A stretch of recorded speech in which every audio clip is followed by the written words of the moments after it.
This is TTT Live. I'm DK Rostar. The Ministry of Health is giving an update on the status of COVID-19 in Trinidad and Tobago. We're bringing you live coverage on TTT, Talk City 91.1 FM, and on Facebook at TTT Live Online. We go now to the Manager Corporate Communications at the Ministry of Health, Candice Alcantara.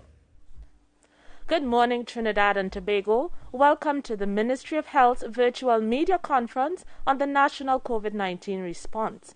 I'm pleased to introduce this morning Dr. Miriam Abdul-Richards, Principal Medical Officer Institutions, and Dr. Brian Amor, CEO of the Southwest Regional Health Authority.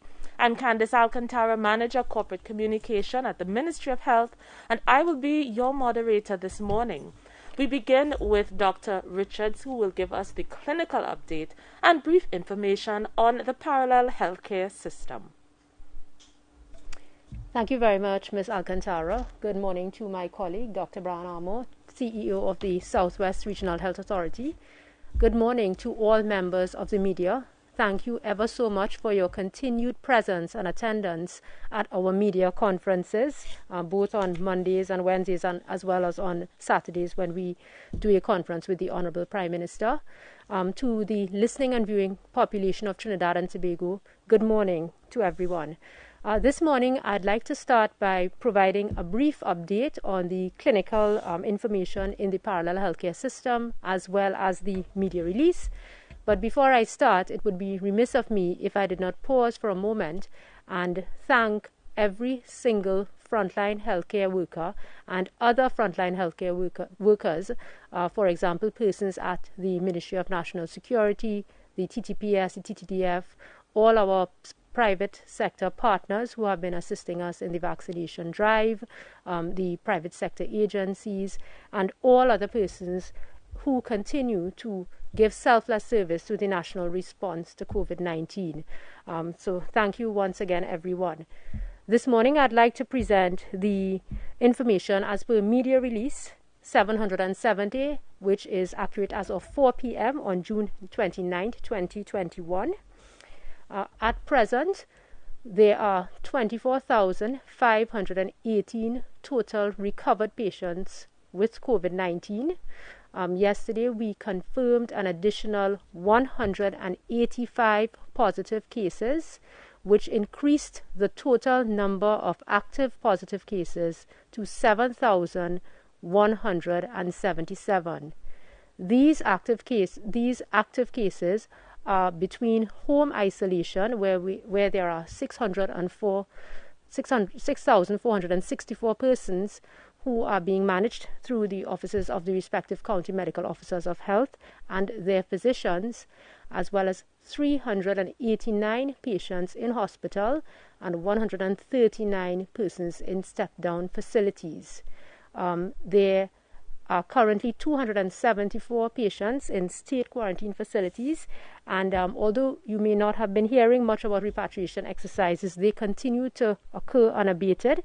We have another exercise planned on July 3rd for repatriated nationals from New York City to Port of Spain, and as of this morning at 8 a.m. there were 116 persons ticketed. We also have another repatriation exercise on July 6th from Toronto to Trinidad, and we have a planned exercise for students from Barbados on July 13th as well. Just to let you all know that there were some deaths over the last 24 hours that were recorded. There were 11 additional COVID-19 related deaths. The persons were 6 elderly males, 3 elderly females, and 2 middle-aged males, all with comorbidities. This brings the total number of COVID-related deaths to 833, and we would like to express our condolences to the relatives of the deceased persons. I'd just like to provide a brief update on the parallel healthcare system and the hospitals within the parallel healthcare system. So this morning, we had a net admission overnight of 24 additional patients in the parallel healthcare system. We admitted 56 persons and 32 persons were discharged. And that's the sort of average in terms of the net that we've been admitting over the last 3 days, somewhere in the vicinity of 20 to 24 patients. Of course, in net admissions is important because it gives us a guide as to how we are to allocate our resources. Additionally, in terms of the occupancy levels that we have in the parallel healthcare system, today's occupancy overall is at 51%. Trinidad and Tobago's occupancy is 54%. And this has represented a decline, or a general decline, that we have been noting from or about the 1st of June 2021. It's been a very slow decline, but there has been a decline that has been noted. We also look at the percentage occupancies, that is, how many beds are filled at each level of care. And at the ICU level of care, which is where our most ill patients go, those who require ventilation, they require dialysis support, and so on. The ICU capacity overall in Trinidad and Tobago is at 90%. But in Trinidad, 98% of our beds are filled.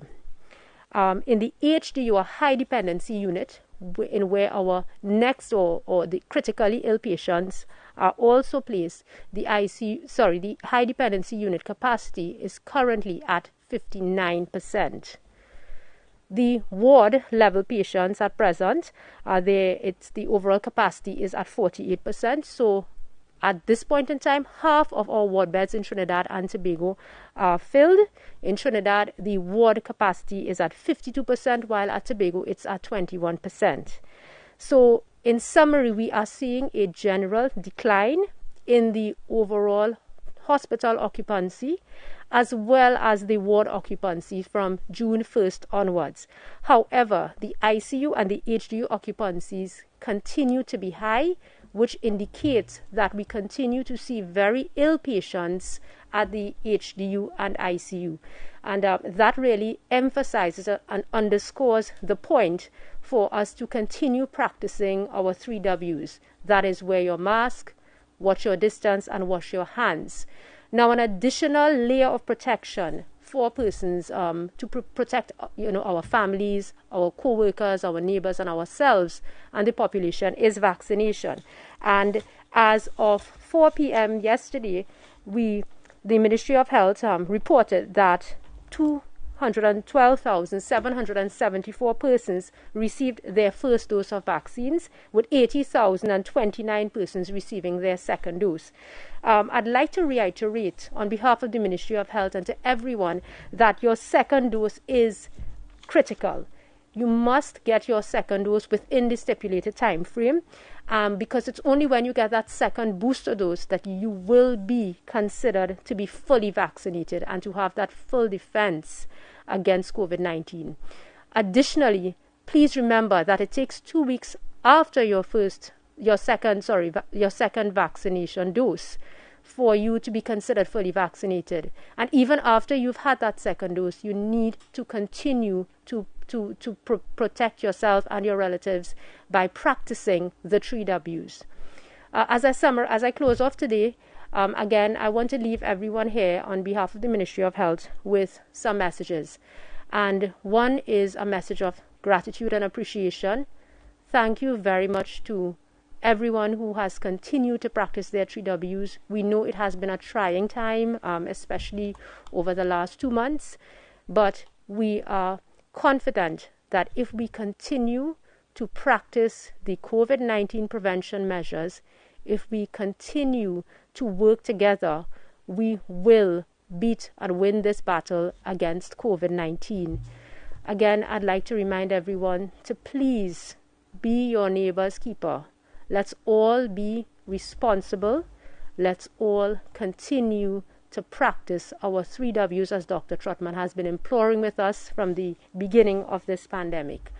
And let's continue to be hopeful. Let's continue to be resilient and to persevere, as we will win this fight against COVID-19. Thank you very much, Candice. Thank you very much, Dr. Richards, for that very important update, for keeping us in the loop with current information, and of course for those words of inspiration.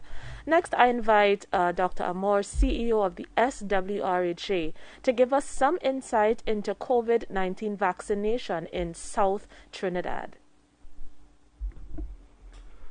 Good morning. Manager of Corporate Communications, Ms. Candice Alcantara. Dr. Miriam Abdul-Richards, Principal Medical Officer, Institutions, to all the healthcare workers, those employed and assigned to all our SWARA facilities, to the citizens, residents, and others who live and work and conduct business within the Southwest Regional Health Authority's health jurisdiction, members of the media, viewing and listening public. I would like to thank very much the Ministry of Health and the organizers of the media conference for inviting the Southwest Regional Health Authority to share briefly with you the work that the SWRHA is doing as part of the national effort towards the COVID response. On that light, I have a brief presentation that I would like to share with the viewing and listening public. On this slide, we just would like to share with you an overview of the SWRHA in terms of its geographical location and an understanding of the size of our health work infrastructure. We serve approximately 600,000 citizens across our two major hospitals, that is the San Fernando General and Teaching Hospital, as well as the recently opened Point Fortin Hospital. We also have 33 health centers, 3 district health facilities, that is at Couva, Siparia, and Princestown, 2 extended care centers, that is at Couva and at Point Fortin, the New Horizon facility, and we would like to indicate to the public that our staff membership stands at around 5,902. And at this first juncture, as CEO, I would like to personally thank the hard work, dedication, and effort of each and every staff member, whether they be clinical, operations, administrative, or the executive level, in dealing with the contribution to the national effort against COVID. As we move to the next slide, we would now like to indicate the work of the SWRHA to date in terms of the vaccination program and our contribution to the national effort. As displayed, we too are involved in the administration of the Sinopharm as well as the AstraZeneca vaccines. In terms of the first dose Sinopharm, we have given to date 30,166 doses. And in terms of the follow-up second dose that allows full vaccination, we now have 12,964 persons being vaccinated across our Southwest facilities to date. Similarly, with the AstraZeneca, we have completed the first dose, which stands at 15,849, and the second dose of AstraZeneca, which is being conducted solely at the SAPA site in collaboration with the management team at SAPA, is 9,096. This gives a daily average per se of, in terms of Sinopharm, the second dose, we give an average of about 1,000 doses per day. Current, and at SAPA, in terms of the current regime, we give an average of about 600 doses per day. That accounts for these national figures. As we move to the next slide, I would also like to indicate that we have given an average of 1,800 to 2,000 healthcare workers in the Southwest Regional Health Authority who have decided to take the vaccine at this point. This slide shows the vaccine throughput as it occurs across our several facilities, as I described earlier. So there are a total of 14 facilities that are involved in the Sinopharm administration. We have decided to demonstrate it by counties, and certainly the pictures show the healthcare workers at work in the facilities. So in County St. Patrick, we give it at the Siparia District Health Facility, the Point Fortin Health Center, the Cedras Health Center, South Oropouche Health Center, and more recently, Penal Rock Road Health Center. In County Victoria, we give it at the Princestown District Health Facility, Gasparillo Health Center, Marabella Health Center, La Romaine, St. Madeleine, and Moruga Health Centers.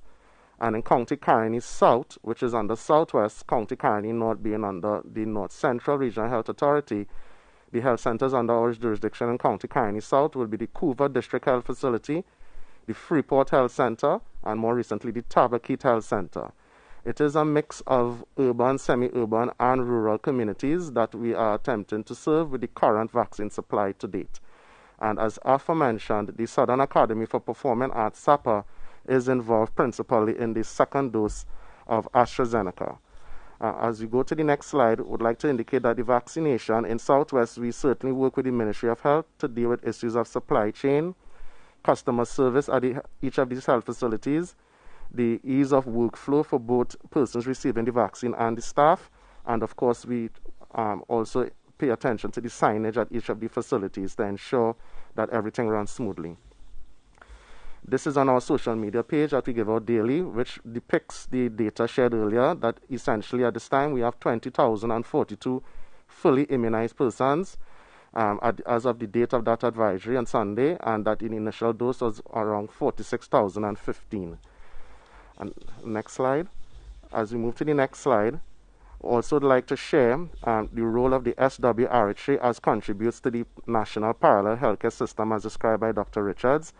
We have been mandated by the Ministry of Health to be in stewardship of these 4 facilities at the Augustus Long Hospital, Point 14 Hospital, Point 14 Area Hospital, and the UWI Debe Academy, the latter being in collaboration with the Ministry of Health and the University of the West Indies.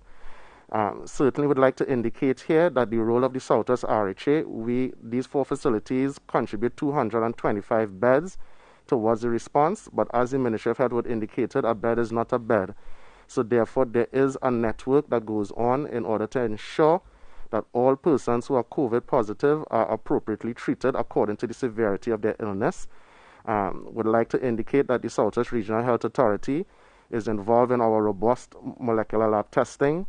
We have a strong primary care surveillance team that deals with persons who are not ready to be hospitalized but need to be seen at home. From there, we have a good network with the GMRTT in order to take anyone who's ill to any of our facilities. And even within our facilities, we have a strong ambulance inter-facility transfer system. And therefore, for each of these 4 facilities, there is a clinical and corporate governance structure that involves supremely by our board, through myself, with executives. And each of these 4 sites would have a medical, nursing, and non-clinical or administrative lead that ensures that all facets of the COVID response meets the Ministry of Health standards and by extension the standards of the SWRHA. And finally, as we move on to the last slide, we also pay attention very firmly and strongly to the sanitization, infection prevention and control, and the health and safety measures that need to be employed in order to manage the COVID response. And as I conclude, this would demonstrate within more recent times the over 65 years experience, which is a collage of all the work that is being done. And we would like to thank the population very much for accepting these vaccines, as well as the staff. And we also showed very briefly some of our healthcare heroes from all levels within the organization.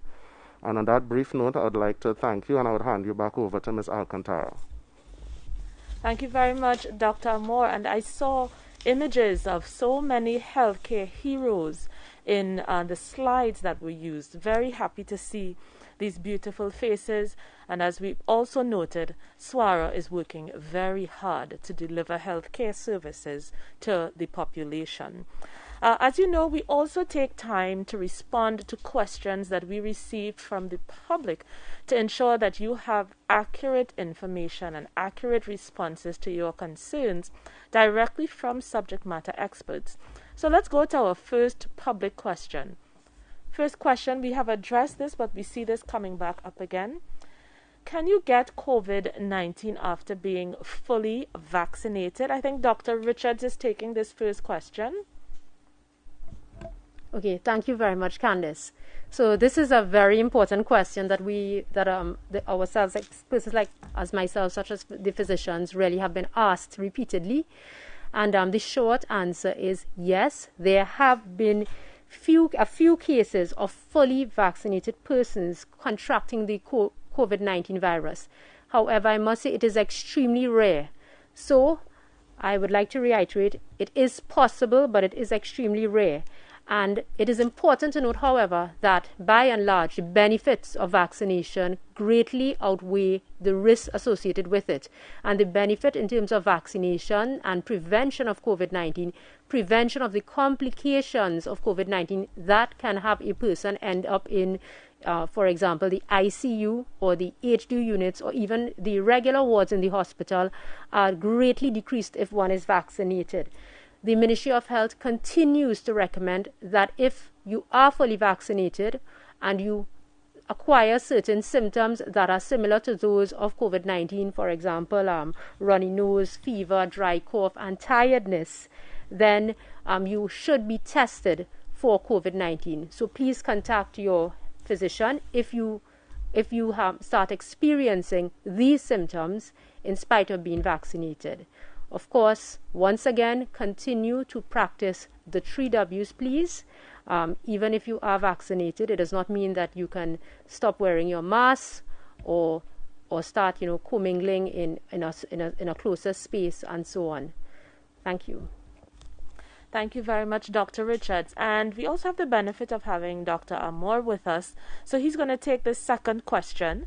Very simple question. Is a runny nose a symptom of COVID-19? Morning again. Thanks for the question. Runny nose in itself is not a specific or diagnostic symptom that suggests COVID, to be clear. Certainly, if you have any symptoms, you should seek medical attention. In the context of COVID, we would like to remind the public more common symptoms, as Dr. Richards says, of fever, dry cough, tiredness, also loss of taste and smell. Those symptoms must be taken in context in terms of your level of exposure to anyone who may have had COVID, or if you have found yourself not to be practicing the 3 W's. So runny nose in of itself is not a specific or a diagnostic symptom of COVID. It's the other symptoms described. And also once you seek medical attention based on your exposure risk, then it would indicate to the medical fraternity whether or not you would then undergo testing. Thank you. Thank you, Dr. Moore. And the final question from the public this morning. We see this question coming up again. We will answer it again and reconfirm. The question is, can I get COVID-19 from the vaccine? And we clarify, can I get COVID-19 from the COVID-19 vaccine? We'll go to Dr. Richards for a response. Thank you, Candice. So no, you cannot get COVID-19 from the vaccine. The COVID-19 vaccine is designed to provoke or to initiate what is called an immune response, so that your body is now equipped to attack the virus and to fight off infections. I would like to reiterate that the COVID-19 vaccine is safe and effective in preventing you from acquiring COVID-19 or being infected with COVID-19, and it also protects the persons around you. And of course, we are working towards our goal of herd immunity in this manner. Thank you. Thank you very much, Dr. Richards. And there you got some very clear, simple responses to questions that we see being repeated in the public domain about COVID-19 and the COVID-19 vaccine. And we go now to field questions from the media. Media representatives, as is customary, please indicate your name and the media house that you represent. Before posing 2 brief questions, please ask both questions at the same time, and emphasis please on brief. Of course, if we have extra time, we will come back to you. Our first questions this morning come from 98.1.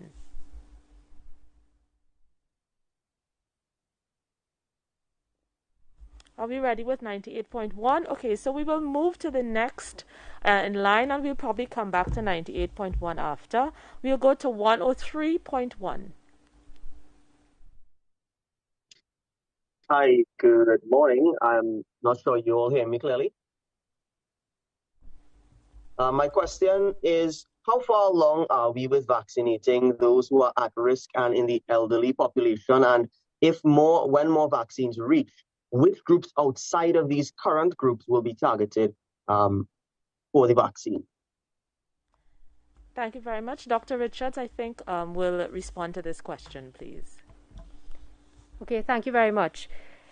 We are presently confirming the actual number of persons under phase 1 who have been vaccinated, and the Ministry of Health and the CMO will be very pleased to give that actual figure in terms of the persons who are over 65 and are vaccinating. Of course, the priority right now has been on the vaccination of the elderly and the persons over 65, as well as other groups that are considered essential. When more vaccines become available, and we should have some confirmation and announcement soon from the Honourable Minister and Prime Minister on this, we will be targeting other groups. So, for example, there would be vulnerable populations, such as the persons who are disabled, and we've already started and have been moving into the elderly homes and so on. Thank you. Thank you very much, Dr. Richards. Next in line, IETV, please.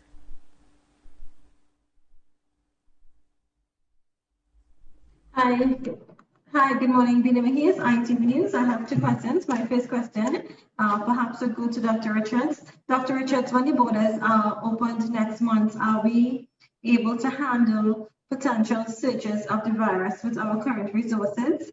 And my second question would perhaps go to Dr. Armour. Last week, I believe, Doctor, a situation occurred where a pregnant woman, she was pregnant with twins. She was hospitalized at the Point Fortin Hospital, and there was no gynecologist or specialist there, and she was transferred. And I understand the babies were born preterm. Can we have an update on that situation? And are measures being implemented to have specialists on site for situations such like these? Thank you.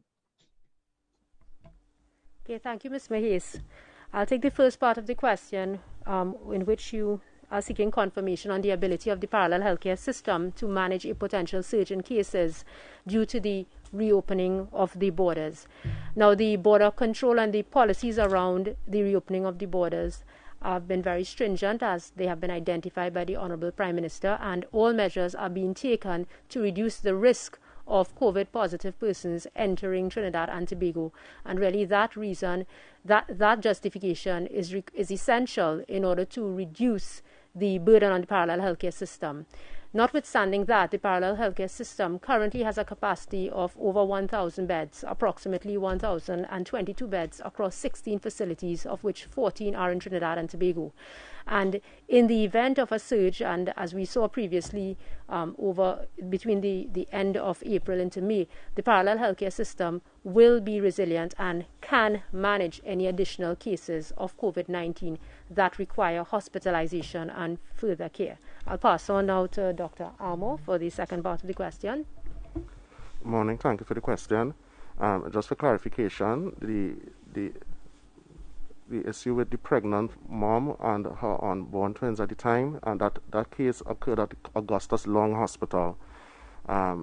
The clinical update, as stated in the public domain, the pregnant mom did go to Augustus Long Hospital, had to be transferred back to San Fernando General Hospital to have the delivery done as per the protocol. And the two babies were critically ill, and one of the twins has unfortunately passed away, and we would like to take this opportunity to express condolences to both mother and father and her family at this time. The matter is undergoing the customary investigation in collaboration with the Ministry of Health. Apart from this specific case, the general management for pregnant mothers does follow national guidelines. Decisions are made by the clinical experts on the field, both in Augustus Long and infectious disease, as well as the obstetricians. And the general principles are looking firstly and foremost at the maternal health and well-being. So for a pregnant mother having COVID, we have to take care of the mommy first, so to speak, and therefore decisions are made in that regard. And thereafter, any issue that relates to the unborn baby or any issue that relates to delivery, then a separate clinical decision is made in order to ensure a safe and healthy delivery, which at this time will occur at the San Fernando General Hospital. So that's the general principles of management, but the specific case raised is being investigated, and that all protocols are followed both in the regular system and the parallel healthcare system at this time. Thank you very much. I think Dr. Richards had some additional information to add in relation to the first question. So I was speaking generally, and the question that Ms. Mahis posed was on the parallel healthcare system's ability to respond to a surge. But I'd like to remind members of the population that the responsibility and personal responsibility in terms of doing your part to reduce the spread of COVID-19 when we reopen borders on July 17th is essential.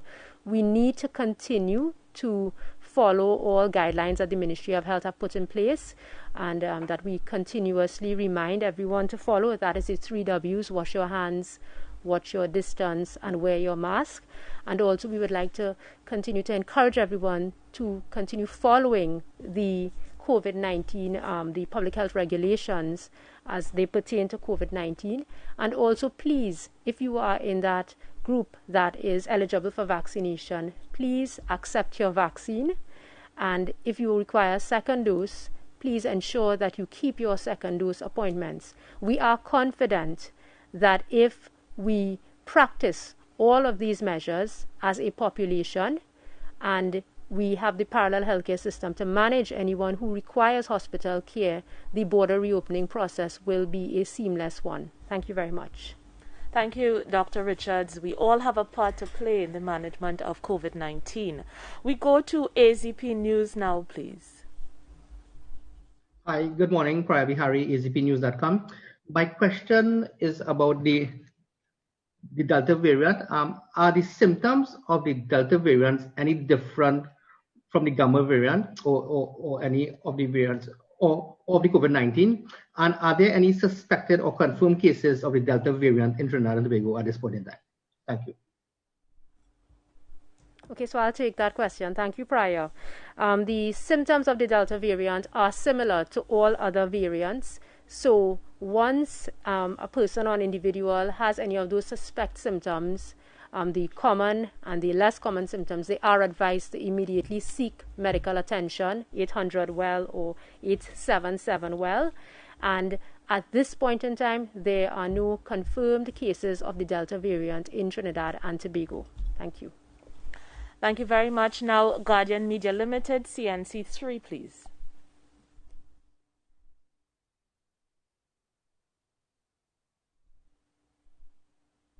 Sorry, for some reason we can't hear Mr. Khan at this time. Hi, morning everyone. Rashad Khan, Guardian Media Limited.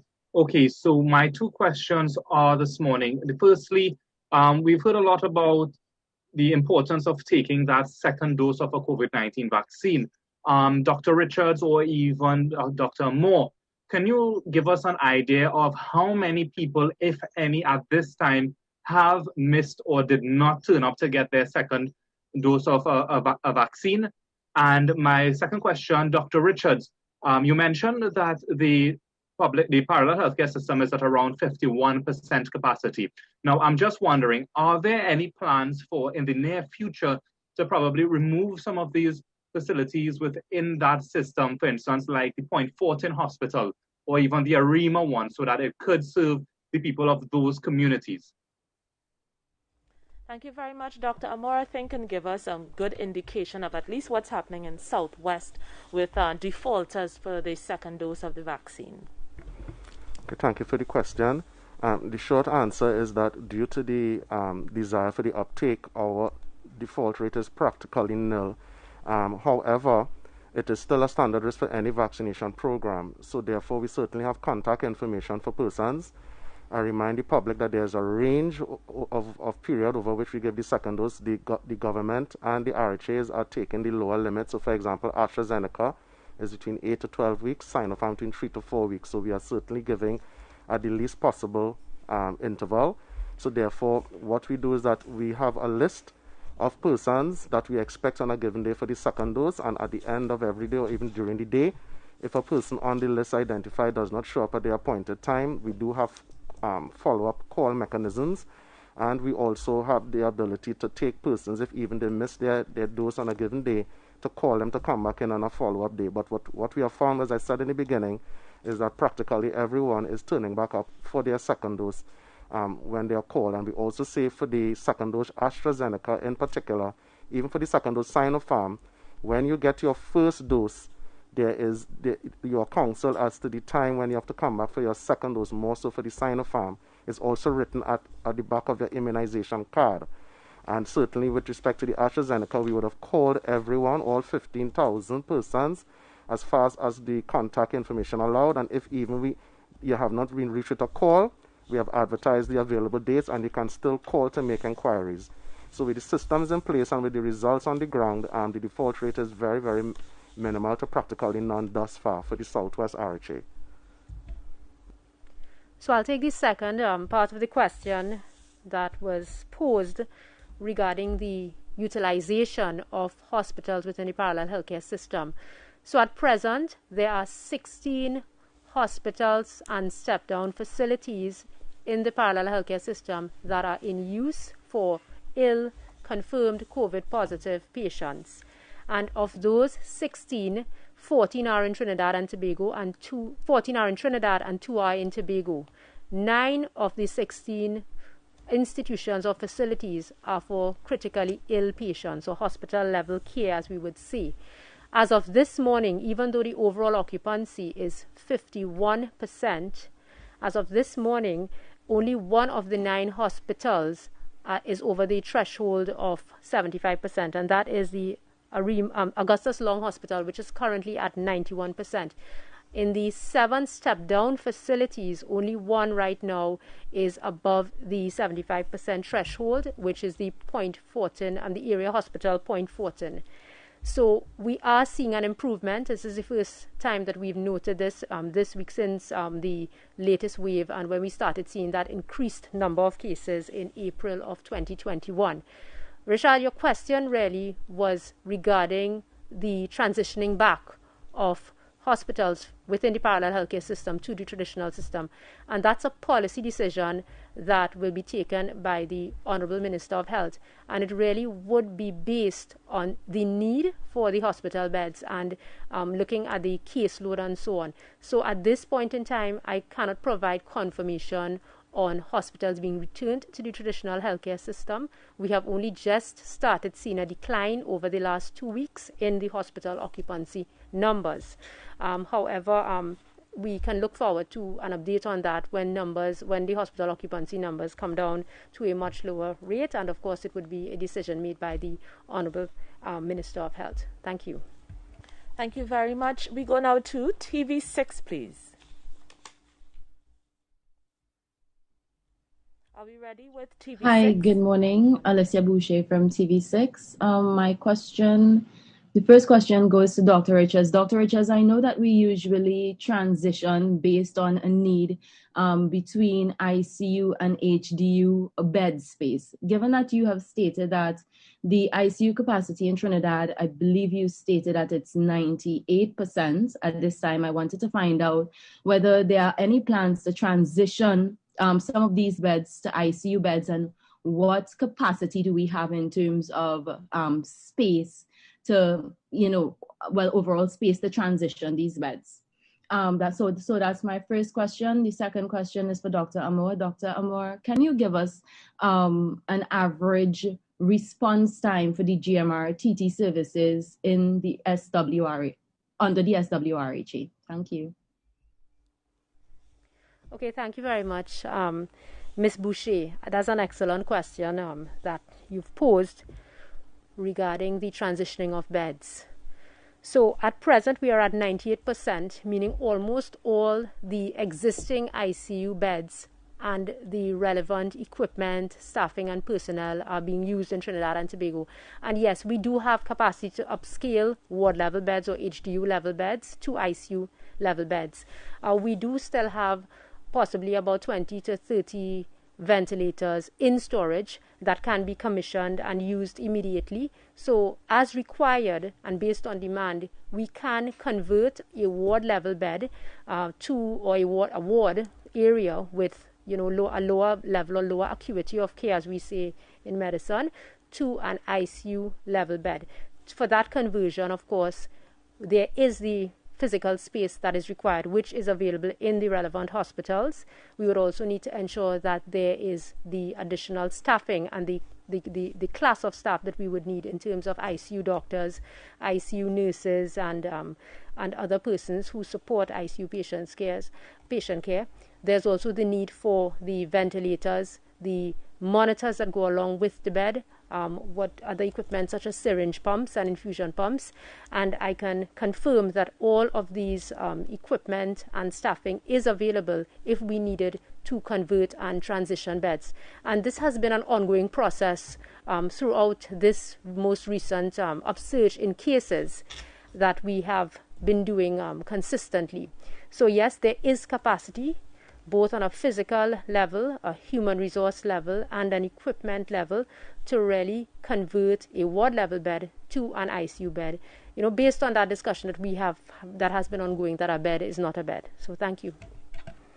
Thank you very much. And we go to Dr. Amor for response to the second question, please. Morning. Thank you for the question. With respect to the GMRTT, that is a national service provider that works with the direction from the Ministry of Health. But certainly in terms of the interface with the SWRHA, the times, it has been stated in the national average, on average from the time of a call for a patient to the GMRTT, at the peak around mid-May or so, there were challenges initially with respect to the times, but now as we come to the end of June, it has gotten more manageable, at least from the perspective of the SWRHA.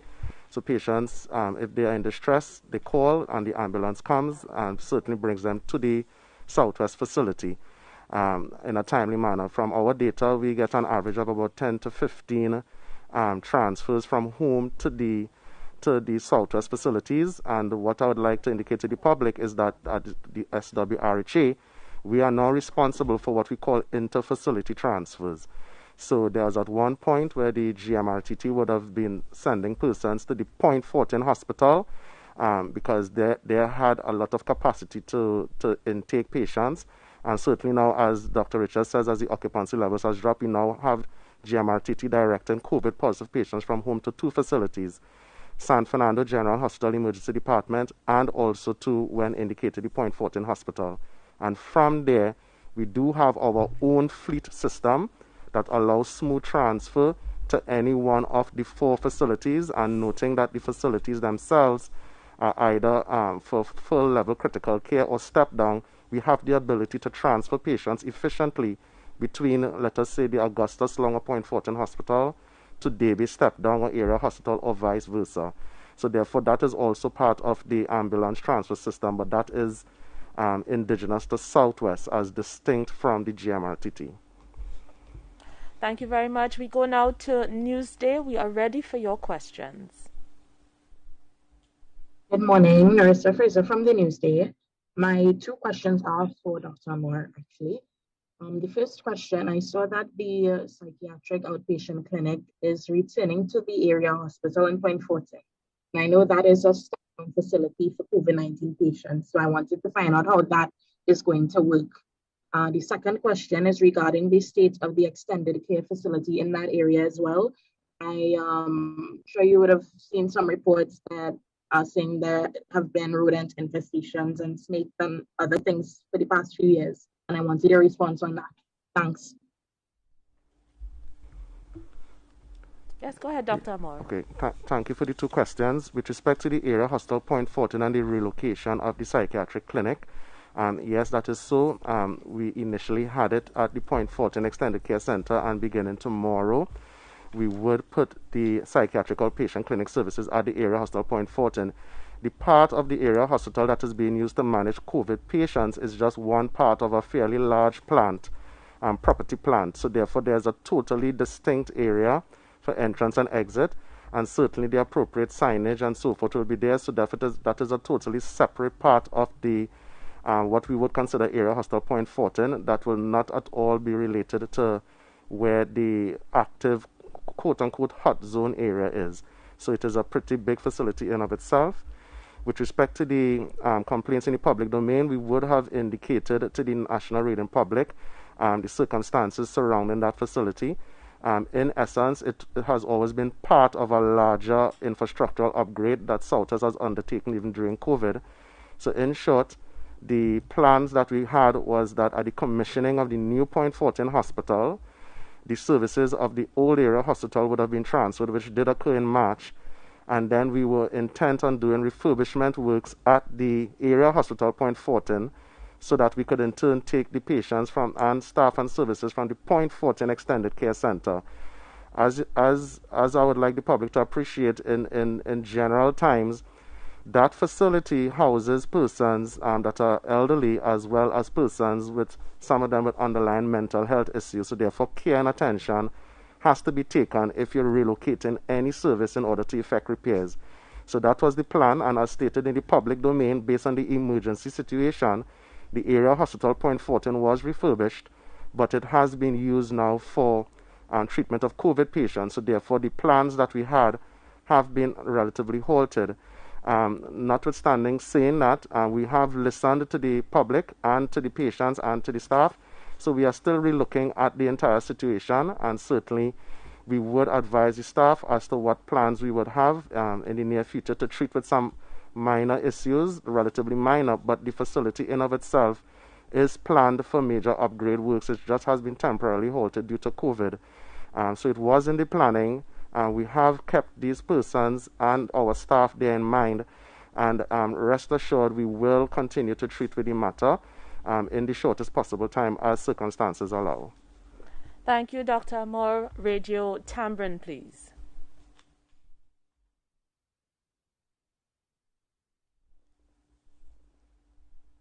Radio Tambrin, I see that you're there and ready. I don't know if there's a technical issue. Are we ready to go with Radio Tambrin now?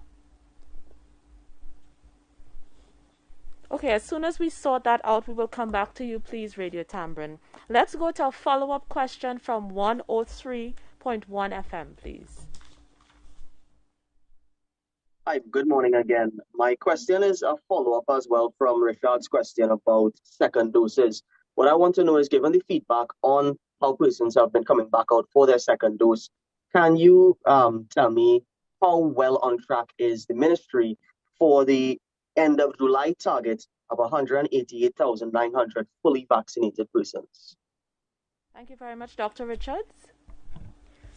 Yes, I can confirm that the Ministry of Health is well on its target for the 180,000 fully vaccinated persons. And as at 4 p.m. of yesterday, we had a total of 80,029 persons who have been fully vaccinated, and that is persons who have received their second dose. The Ministry of Health continues to work with the RHAs who have been delivering the vaccine, as well as several private stakeholders who've been providing immense support to the national effort to ensure that this target will be met. Thank you very much. Thank you very much. And let's try Radio Tambrin again. Okay, sorry. Are we ready for Mr. Clark?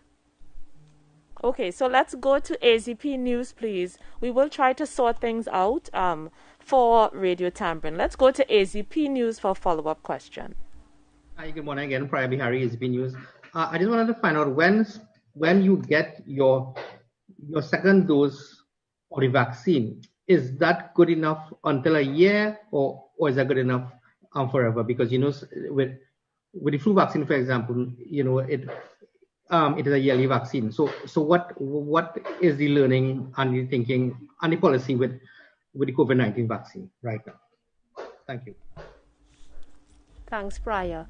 The COVID-19 virus is a new virus, and at this point in time, there isn't sufficient information available as per the WHO as to how long the vaccine would be effective for, but there's a minimum of on or around 8 to 9 months going to a year in terms of how effective the length of time that the vaccine would be effective for. However, the Ministry of Health is guided by the WHO recommendations and the guidelines that are put forth, and we will continue to provide information once that confirmed timeline per vaccine has been confirmed. Thank you. Okay, thank you very much. I think I see a follow-up question from Newsday, is it? Can we have the follow-up question from Newsday, please? Hi again. This one is also to Dr. Amor. Some people have been asking about surgeries or being turned away for surgeries rather in Southwest. Someone who was speaking about gallbladder surgery is saying that they're saying that's not an emergency and that the person should go and do it privately, which apparently is over $40,000. They wanted to find out, I guess, for you to differentiate between what would be an emergency surgery and what wouldn't be. Thank you. We go to Dr. Amor. Thank you for the question. that particular query did come to my attention late last night. What I would like to say is that the surgeries have been continuing in all RHs, including the Southwest RHA. All emergency surgeries are done. Elective surgeries, elective meaning surgeries that based on the joint decision of the patient and the doctor, that we can afford to do non-surgical interventions in waiting for the definitive surgery, well, that is on a scheduled list. Certainly, I would be happy to take more information for the person. As I said, I did get the individual complaint, so I have forwarded it to the quality department. And therefore, any complaints of that nature, we encourage persons to call 87 SWARA or to check the quality department. And also, it is always useful to have in your possession the date of schedule of your surgery, because that is an internal mandate from the SWRHA. All patients who are scheduled for surgeries, and whether mostly elective surgeries, are to be given a date, and from there discussions can be had in terms of treating with the underlying condition requiring the surgery. So I would commit to look into the matter further. Thank you very much, CEO. Let's go to TV6 now for a follow-up question, please. Hi again. My question goes out to Dr. Richards. Dr. Richards, we are seeing what's happening in India with the outbreak of mucormycosis, which is a rare fungal infection linked to the COVID-19 virus, as well as the use of corticosteroids in the treatment of the COVID-19 virus. Now, that fungus has a mortality rate of 50%, and on June 11th, PAHO would have issued a statement urging member states to prepare health services in order to minimize morbidity and mortality. Now, have we seen any cases of mucormycosis in TNT? And if not, what are we doing to prep for that eventuality? Thank you. Okay, thank you. So the short answer is as of this time, we have not seen any cases of mucormycosis, which, as you identified, is a recognized side effect or complication of corticosteroid use. And of course, corticosteroid use is part of the supportive treatment for COVID-19 patients, especially those who are in the ICU. Now, in terms of our preparation, this is a known side effect, and we do have systems in place to mitigate in the event of a person having or a person contracting mucormycosis. I'd just like to reiterate that Dr. Michelle Trotman, who leads the national clinical response to COVID-19 at the hospital level, we do have meetings in terms of mortality and morbidity, and we do discuss on a daily basis the cases that we would have seen and any particular complications or concerns. So we are well equipped to manage any cases of mucormycosis if we encounter them. Thank you. Thank you very much, everyone. Unfortunately, we were not able to address the connectivity issues with Radio Tambourine, but of course we invite you to send your questions to the Ministry of Health's Corporate Communication Unit. And we have come to the end of this morning's virtual media conference, and we have reached this far in the management of COVID-19 because of our collective efforts. One of the themes of today's presentation was gratitude. And aligning to that theme, today I want to thank the volunteers who are working very hard at our vaccination sites. This is encouraging for us, especially for our healthcare workers who have been on the ground doing the work for more than a year.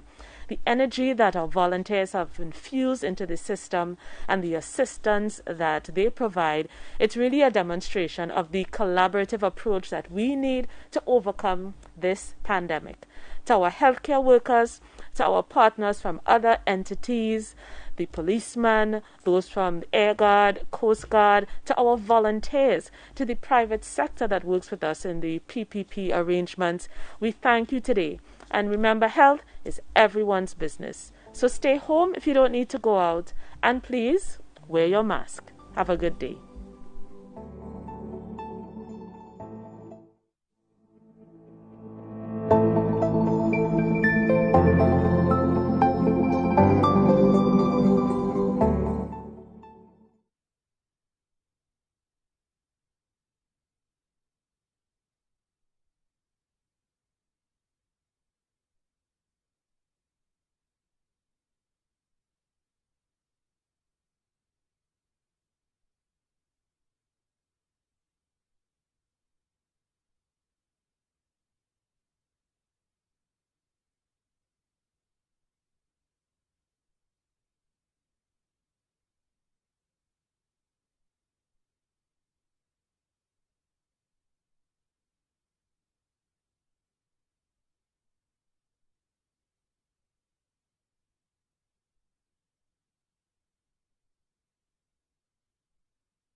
1, 2, 3, 4, 5, 6, 7, 8, 9, 10.